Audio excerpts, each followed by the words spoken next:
Hi, this is Jason Krause with ACEDS. I'm here with Rob Robinson, who's the all-star content guru over at CloudNine Discovery.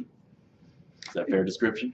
I'm on CloudNine Discovery. Thank you so much, though. I appreciate it. Yeah. And Rob Robinson was kind enough to moderate a panel yesterday, a discussion we had with a panel of sort of all-star legal bloggers talking about the state of blogging in 2016 and sort of giving advice to the next generation on how to network and use blogs and social media to communicate and grow your business. And so I just wanted to know, a few of the thoughts about how this panel came together and why we're talking about blogging in 2016.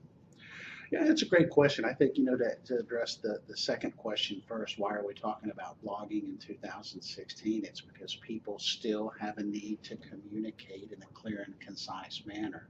And blogging has become one of the mainstream mechanisms, to allow people to do that. And along with blogging, I think that term is begun to encapsulate, not from a legal or forensic perspective, but kind of in the mind of the end user who's doing it, to include social media, Twitter, LinkedIn, Facebook, and now, as my 14-year-old daughter would attest, Snapchat and Instagram and those type of tools. So long answer to a short question, but the need to communicate is driving that. In the panel, we had definitely some experts. We had Ari Kaplan, who's certainly an innovator and a motivator. And it comes across in his use of social media.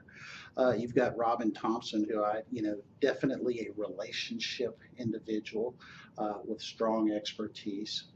Doug Austin, who with CloudNine is just the epitome of consistency. I think he's done approximately 1,400 blog posts, so definitely solid in that and using it as a tool. And then myself, more of an observer and an aggregator. And I benefit from the expertise of people like Doug and Ari and Robin in what I do. But that panel right there, we talked a little bit about the use of social media and blogging to enhance and help law students in their career. And I think if I could distill for one point, Jason, kind of what came out of it is you really need to have an understanding of what you want to achieve, because if you don't, there are so many things that will influence the way you act, the way you communicate, that may be in contravention or not a direct route to what you want to achieve.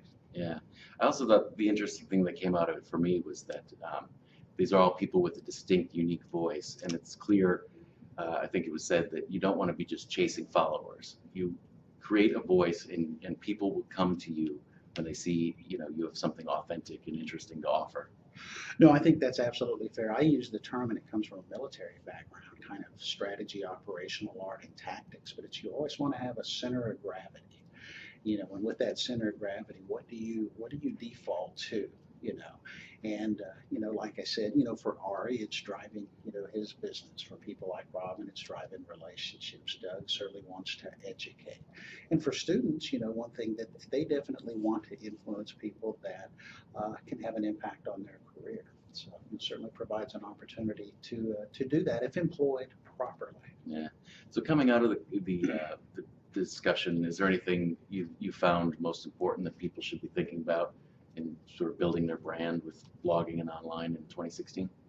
I don't know if there was any one thing. A lot of it was reinforcement. We tend to get in, sure as you're writing, you get into the day-to-day execution of your writing, and every once in a while it's good go back and read a treatise on, proper approach to telling a story, or, proper presentation of facts and things. And, from my perspective, it was very beneficial in that. But I do think, coming back to that concept of the center of gravity, everybody they participated, to include, Tom O'Connor dropped in and such. I think the one distillable truth is you really need to understand, what you're trying to achieve. Because to your point, if you begin to try to chase the metrics, and there's nothing wrong with tracking the metrics, and it's important from a business perspective, because that informs kind of your approaches. But if that becomes your end goal, then that may not necessarily be what's best for your career, but it may be best for driving metrics. Exactly. From a law student's perspective, the career. Right. Excellent. Well, thanks again for hosting our panel. I thought it was a lot of fun, and hopefully we get to do again next year. I appreciate it, Jason, and thank you for coming by and contributing too. I know everybody enjoyed that. Thanks, Rob.